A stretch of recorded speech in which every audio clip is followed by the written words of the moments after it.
Assalamualaikum warahmatullahi wabarakatuh. Sahabat Winsu TV, salam sehat untuk kita semua. Hari ini kita bertemu kembali dalam bincang-bincang tetap dalam terkait pada refleksi akhir tahun Universitas Islam Negeri Sumatera Utara. Kali ini kita akan berbincang-bincang dengan Direktur Pasca Sarjana, yakni Profesor Dr. Hasan Bakti Nasution, MA. Assalamualaikum, Prof. Waalaikumsalam warahmatullahi wabarakatuh. Senang sekali ini bisa berbincang-bincang dengan Prof. Hasan ini. Di antara kesibukannya baru lulus, ya Prof. Untuk asesor ya Prof, ini suatu akreditasi lebih untuk Winsu. Prof, terkait kepada refleksi Winsu kita dalam akhir tahun ini, tentu kita kan ingin mencapai visi misi UIN yang mengintegrasikan keilmuan dalam Wahdatul Ulum, kemudian moderasi beragama, serta smart campus yang berbasis Islamic Hospitality, Prof. Nah, kalau bisa berbagi, Prof, bagaimana perkembangan capaian yang sudah dilakukan oleh pasca sarjana dalam mencapai visi misi dari Winsu ini, tentu yang terintegrasi dalam visi misi pasca sarjana sendiri. Ya.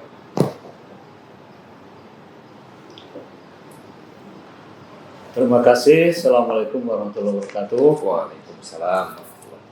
Saudara moderator Dr. Jailani yang saya muliakan. Amin. Dan para pemirsa sahabat Winsu TV, salam sehat.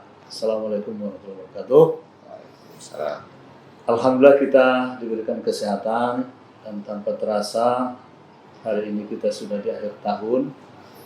Itu artinya bahwa kepemimpinan rektor kita sekarang, yaitu Profesor Dr. Sahrin Harahap MA, sudah 1 tahun. Betul. Itu juga dengan saya sebagai Direktur Pasca Sarjana.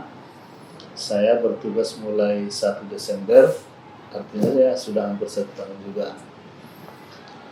Berkaitan dengan refleksi, sudah barang tentu ini adalah saat-saat yang pas buat kita untuk mengkaji capaian 1 tahun yang lalu. Pertama, sudah barang tentu begitu Bapak Rektor dilantik, maka beliau diamanahi dengan visi misi yang sudah dia sampaikan mulai dari depan Senat, depan tim seleksi di Jakarta, dan juga barangkali di depan Bapak Menteri. Yaitu ada 3 visi yang mau dicapai. Pertama, pengembangan Wahdatul Ulum. Kedua, moderasi beragama. Dan yang ketiga, Islamic Hospitality. Pasca sarjana sebagai subordinasi dari UIN Sumatera Utara sudah barang tentu memiliki tugas dan tanggung jawab bagaimana mengaplikasikan itu dalam konteks pasca sarjana. Barangkali perlu saya awali bahwa di pasca sarjana kita itu kita mengelola program magister dan doktor masing-masing untuk program studi hukum Islam dan pendidikan Islam. Jadi kita mulai dari magister sampai doktor. Itu artinya bahwa mahasiswa kita memang sudah orang terdidik. Mereka sudah tamat S1 yang mahasiswa magister, dan mereka sudah tamat S2 yang mahasiswa doktor. Dan mereka ini alhamdulillah semuanya itu sudah bekerja. Sudah bekerja. Termasuk misalnya dalam bidang pengabdian, ada juga sebagai Ustadz Kondang, ya, Ustadz Kondang. Jadi dengan situasi mahasiswa yang seperti ini, kita di pasca sarjana tidak mengalami kesulitan sebetulnya ketika kita menyampaikan visi misi dari Winsu itu. Misalnya pertama mengenai Wahdatul Ulum. Semangat Wahdatul Ulum itu mungkin berbeda dengan di S1 ya. Kalau kita sampaikan dan kita kaitkan dengan keilmuan mereka yang sudah ada itu, mereka secara mudah bisa menyambung begitu. Ketika kita coba jabarkan dalam proses pembelajaran, ya mereka juga sudah langsung action begitu. Iya. Jadi saya lihat memang kita punya kemudahan lah ya dibanding mungkin bagi mahasiswa kita yang di S1. Begitu juga dengan yang kedua, moderasi beragama. Moderasi beragama juga kita tidak punya kesulitan menyampaikan itu ke mahasiswa karena memang mereka sudah berhadapan dengan konteks itu dalam kehidupan. Misalnya yang prodi pendidikan Islam, mereka sudah menyampaikan itu dalam proses pembelajaran madrasah di pesantren, bahkan sebagian mereka banyak yang dosen juga. Yang prodi hukum Islam itu juga sudah berhadapan dengan itu, bahkan ada di antara mereka ada yang jaksa, hakim agama, pengacara, ada dosen juga dan ada praktisi sebagai pendakwah itu. Jadi kita tidak ada kesulitan begitu dan juga dalam menyampaikan Islamic hospitality itu. Jadi alhamdulillah dari setahun yang sudah berlangsung ini kita sudah, menurut saya ya, capaian kita sudah cukup baik, tapi sudah barang tentu karena ini refleksi ada hal-hal yang perlu kita benahi. Tentunya pembenahan itu tidak kita mulai dari nol, tidak kita start dari nol, tapi kita mulai dari capaian-capaian yang sudah ada. Terima kasih Prof penjelasannya. Mungkin ada capaian yang lainnya yang sangat kuat di dalam pengaruh dari pengembangan Wahdatul Ulum atau dalam penelitian terkait moderasi. Jadi sesuai dengan konsep Tridharma perguruan tinggi bahwa capaian yang tadi diperoleh itu tentunya tidak simsalabim ya. Itu diperoleh melalui sebuah proses, yaitu proses Tridharma itu kan pertama melalui proses pembelajaran. Nah, itu kita kondisikan misalnya melalui penyusunan RPS ya. Dalam RPS itu kita sudah muat bagaimana itu Wahdatul Ulum, bagaimana moderasi dan bagaimana Islamic hospitality. Dan kemudian nanti kita lanjutkan dalam konteks penelitian. Penelitian mereka baik itu dalam bentuk penelitian makalah mata kuliah itu maupun dalam bentuk tesis dan disertasi, itu memang kita wajibkan harus mengandung unsur Wahdatul Ulum dan moderasinya di situ ada, begitu juga dalam Islamic hospitality-nya. Dan itu nanti akan dijabarkan juga dalam bentuk pengabdian masyarakat. Itu juga termasuk bagaimana mengembangkan kompetensi dosen-dosen juga, Prof. Iya. Yang dilakukan dalam pengembangan itu. Iya. Jadi dia merupakan sebuah kegiatan yang simultan kita lakukan karena sebetulnya kan profesi alumni kita ini tidak terlepas dari guru dan juru dai kan gitu kan. Betul. Guru dan juru dai modalnya ya ahli mengenai hukum Islam, ahli mengenai teori-teori pendidikan. Jadi kita tidak ada kesulitan sebenarnya. Bahwa mereka itu sudah terbentuk ya mungkin di situ ada persoalan. Awalnya memang iya, tapi karena misi Pak Rektor ini kan memang misi yang sangat dibutuhkan. Misalnya itu Wahdatul Ulum sangat dibutuhkan sekarang. Seiring dengan perkembangan dunia pendidikan di mana kita sudah berada pada era 4.0 bahkan 5.0, itu mau tidak mau memang Wahdatul Ulum, moderasi, Islamic hospitality itu adalah suatu keniscayaan. Jadi kita hanya mengconnecting aja sebetulnya, tidak ada kesulitan. Betul, Prof. Nah, dalam mencapai itu tantangan-tantangan apa yang Prof hadapi bersama tentu pihak pimpinan di pasca sarjana? Ya, memang tantangan terberat kita itu dan saya kira secara global itu masalah COVID ini. Dalam COVID-19 ini kan kita perkuliahannya itu secara online. Online itu sangat mempengaruhi ya, mempengaruhi karena proses pembelajaran itu kan apalagi dalam konteks pendidikan Islam itu kan harus face to face. Karena kita transmisi nilai. Jadi transmisi nilai itu bisa dalam bentuk perilaku keseharian. Maka menghadapi itu memang kita mengambil kebijakan ada pertemuan juga secara offline dengan dalam bentuk yang terbatas. Misalnya dalam pertemuan pertama kita buat secara offline itu untuk menyampaikan nilai-nilai yang akan kita kembangkan itu. Itu mungkin tantangannya, di samping tentunya tantangan anggaran yang terbatas ya, itu juga menjadi tantangan, dan tantangan dari kesibukan mahasiswa. Jadi mahasiswa kita itu hampir semuanya sudah bekerja, bahkan ada yang pejabat ya, ada yang kanwil Kementerian Agama juga ada yang hakim juga ada. Itu memang menjadi sebuah tantangan. Tapi karena mereka adalah pejabat yang tentu memahami eksistensinya sebagai mahasiswa, mereka mau tidak mau memang menyisihkan diri. Ada nggak tantangan bahwa dosen atau sivitas tenaga pendidikan itu tidak begitu paham atau selaras dengan visi misi di Pasca sendiri, Pak? Kompetensi, pengetahuan gitu. Ya, sejauh ini sepertinya tidak ada. Tidak. Kenapa? Karena prodi kita itu kan prodi pendidikan dan prodi hukum. Iya.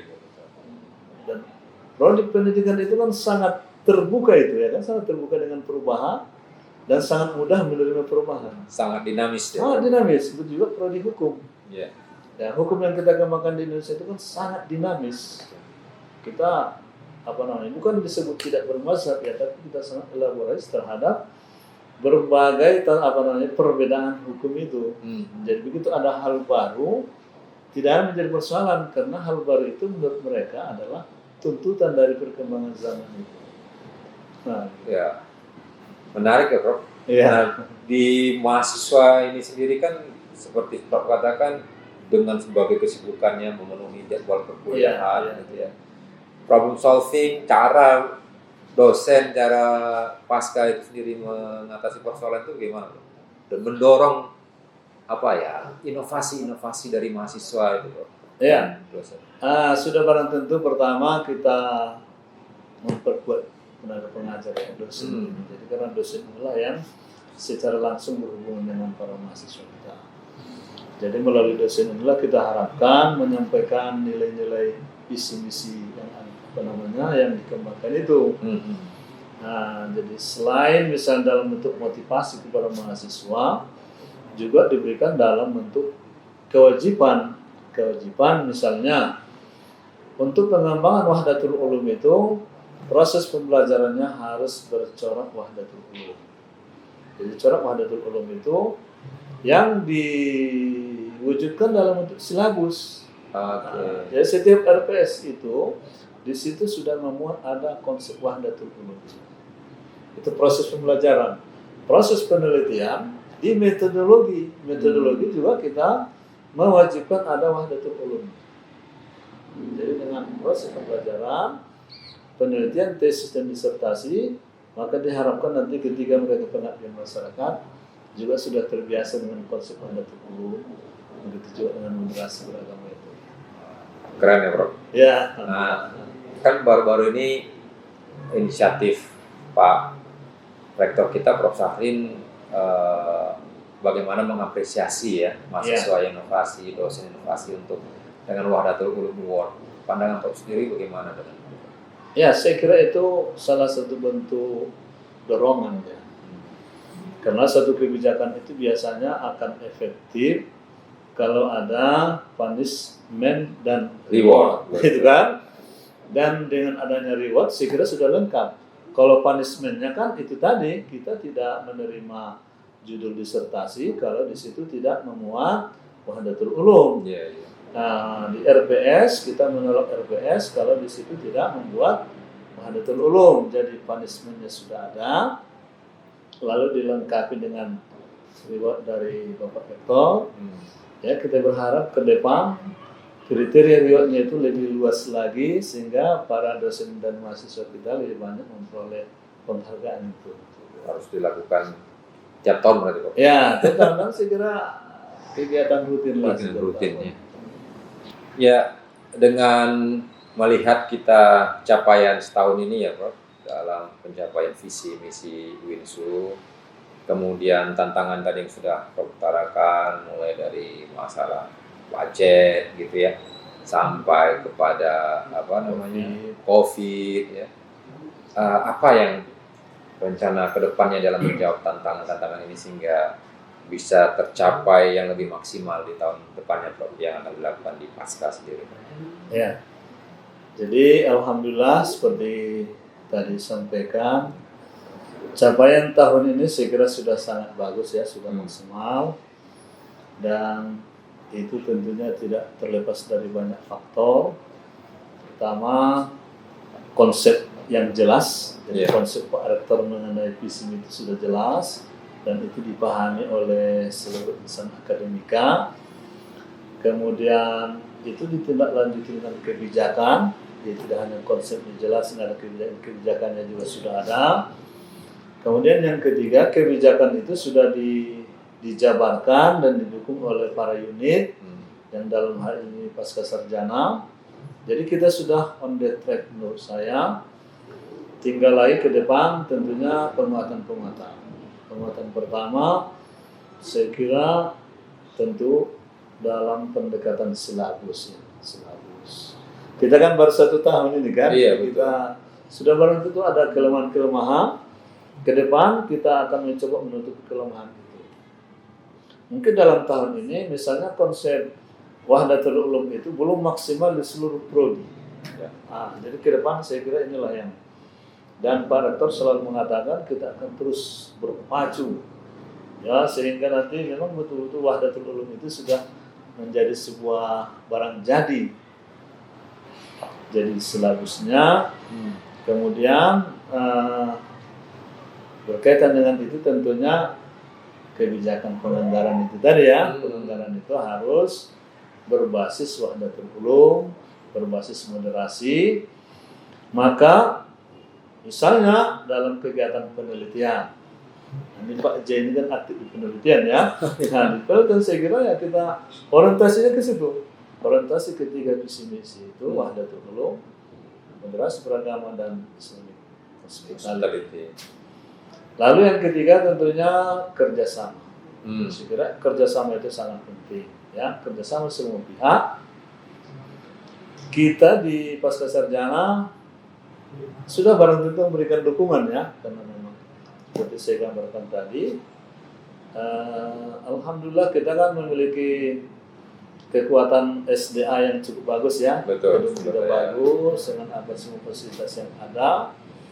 Kita sekarang sudah menggunakan paperless. Kita sudah menulis online, dan mungkin itu yang bisa kita banggakan. Ya, tidak karena COVID pun memang itu sudah kita lakukan. Ada rencana kerjasama dengan para pihak yang lain dalam tahun ke depan ini, Pak? Ya, jadi alhamdulillah dalam tahun ini kita sudah membuat beberapa kerjasama ya dengan 30 perguruan tinggi di Indonesia. Jadi ada luar biasa ya, udah kan. Kerjasama kita itu tidak hanya dalam bentuk MOU, tidak hanya sepakat gitu ya. Ada implementasi. Tapi sudah dalam bentuk action. Jadi action kita itu kerjasama dalam 3 tridharma perguruan tinggi. Misalnya kerjasama pendidikan dan pengajaran. Semester depan kita akan tukar-menukar dosen. Oke. Nah, semalam misalnya kita ke Banda Aceh, nanti dosen mereka kita pakai di sini, dosen kita juga dipakai di sana. Jadi ada visiting professor ya, gitu? Ada visiting, dan nanti dalam anggaran tahun depan itu sudah kita siapkan. Kemudian kerjasama bimbingan tesis maupun disertasi. Ini sebetulnya selama ini sudah, cuma selama ini lebih cenderung pada pendekatan personal. Jadi ini kita coba kita organisir. Jadi tidak hanya 1-2 orang aja, tapi memang semua kita organisir sehingga semuanya mendapat kesempatan. Kemudian kerjasama penulisan jurnal. Jadi ini sangat mudah kerjasama ini karena misalnya saya itu kan pengelola jurnal di Medan, Pasca, maka saya tidak boleh menulis di situ. Nah, maka mau tidak mau saya harus menulis keluar. Mereka juga seperti itu. Jadi saya kira alhamdulillah insya Allah ke depan itu akan kita lakukan ya. Kerjasama pendidikan pengajaran, penelitian dan juga penulisan jurnal-jurnal. Itu akan kita lakukan. Kemudian alhamdulillah seperti tadi disampaikan diamanahkan sebagai salah seorang asesor ya, maka kebijakan kita di sana itu tiada hari tanpa akreditasi. Jadi semua aktivitas kita itu berbasis akreditasi, yaitu sebagai penjabaran dari 9 kriteria itu. Jadi semua ukuran kinerja itu sudah dengan berbasis akreditasi. Ya, akreditasi. Pasca, Prof. Ya. Mulai dari kriteria 1 visi misi, 2 tata pamong, 3 sudah kita sampai kepada pemberdayaan umat, kerjasama kriteria 9 luaran, misalnya bagaimana menciptakan suasana akademis. Nanti kampus itu akan kita tata. Seolah-olah begitu kita masuk ke kampus itu, kita seolah-olah masuk dalam sebuah ruang perpustakaan yang besar begitu. Apakah itu bagian dari Islamic Hospitality? Ya, itu bagian dari situ. Jadi kita mencobalah menampilkan miniatur dari 3 visi misi itu dalam ruangan kampus kita yang menurut saya sangat representatif. Dan itu sudah dituangkan di dalam rencana operasional berarti tahun depan ya, Prof? Sudah, dan dari segi penanggaran misalnya kita berencana membuat perpustakaan itu menjadi bangunan yang dominan. Maka nanti perpustakaan akan kita buat di bawah. Jadi kalau biasanya yang dominan itu parkir kan, ini perpustakaan. Gitu masuk langsung ke perpustakaan. Di situ nanti akan menjaga karya-karya dosen. Dimanapun dia duduk, seolah-olah dia ditawarkan dengan suguhan buku, bukan suguhan rokok misalnya, tapi suguhan buku. Itu saya. Itu menjadi branding dari pasca sarjana. Ya, insya Allah. Alhamdulillah, Prof. Menarik sekali penjelasan Prof. Hasan tadi terkait bagaimana rencana pengembangan pasca sarjana dengan basis pengembangan Wadatul Ulum, Modes beragama dan Islamic Hospitality dari Prof ya, sampai membuat branding image dari pasca sarjana itu ya. Ini tentu akan memberikan satu pandangan baru, satu situasi baru dari pasca sarjana, dan juga itu menjadi etalasi bagi WINSU secara keseluruhan ya, Prof. Untuk yang terakhir pada bincang-bincang kita ini, Prof, mungkin ada pesan Prof Hasan untuk refleksi akhir tahun WINSU kita ini. Ya, terima kasih. Jadi alhamdulillah karena kita sudah berada pada jalur yang benar ya. Betul. Benar, maka Siratal mustaqim gitu. Siratal mustaqim sudah barang tentu sebagai muslim kita berharap ke depan itu harus lebih baik. Jadi karena itu ada satu buku yang saya baca, katanya kunci kesuksesan itu hanya 3. 1 kerjasama, 2 kerjasama, 3 kerjasama. Gitu juga ya. Tapi dalam buku yang lain saya baca dari buku Change Champions, katanya ada 3 kunci keberhasilan itu. Pertama tulus, jadi kita insan ini itu harus tulus lah. Tulus itu artinya bekerja bukan karena uang. Yakinlah kalau bekerja pasti diberikan uang, gitu kan? Nah, yang kedua, kunci keberhasilan itu visinya sudah jelas. Jadi visi kita tadi sudah jelas. Mengembangkan Wahdatul Ulum, moderasi beragama dan Islamic Hospitality. Kunci yang ketiga adalah semua anggota ini, semua elemen ini jangan mempunyai agenda sendiri. Jadi nakhoda kita adalah Bapak Rektor, jadi agenda beliau lah yang akan kita jalani. Saya yakin dengan 2 teori ini, insya Allah WINSU ke depan akan lebih maju. Punya common agenda ya, Pak? Ya, common agenda. Selamat tahun 2021. Dan selamat juga 2022. Menyambut 2022. Menyambut 2022, mudah-mudahan kita sehat walafiat, bisa melewati turbulensi COVID-19. Amin. Terima kasih para pemirsa WINSU TV yang berbahagia. Assalamualaikum warahmatullahi wabarakatuh. Waalaikumsalam warahmatullahi wabarakatuh. Terima kasih Prof. Hasan Bakti. Maka sahabat WINSU TV, kita kutip 3-4 kunci bagaimana WINSU sudah berkembang ke depan dari apa yang disebutkan Prof. Hasan Bakti. Yang pertama adalah Kita harus tulus, punya visi yang jelas, punya common agenda, dan bekerja sama. Harapannya dengan 4 kata kunci itu, Winsu dapat berkembang, dapat terus berjaya menjadi international university yang memiliki basis Islamic hospitality. Kita bertemu lagi dalam bincang-bincang berikutnya terkait tema yang berbeda. Assalamualaikum warahmatullahi wabarakatuh. Salam sehat selalu. Waalaikumsalam warahmatullahi wabarakatuh.